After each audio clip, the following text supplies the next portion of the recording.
Philippine Philharmonic Orchestra. Diyos ko, dati natin mga adik lang sa kansada na ganito sa akin. Pero ngayon PPO, tapos Mr. C, maraming salamat po.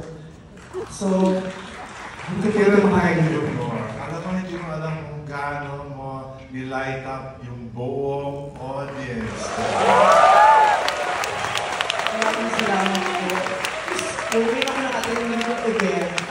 Kasi naman kung Jeje ko lang yung mga event ko. Diyos ko, kita mo, Gen Senior Citizens, mga Vicente, mga kababayan, nagbabasa ng Biblia, si Padre Linggo. First time kong magkaroon nitong audience, maraming salamat. Maraming salamat po. Kasi mga pinapakikinig ng audience, yung mga kalalabas naman may hub, pero thank you very much for making me part of this wonderful event.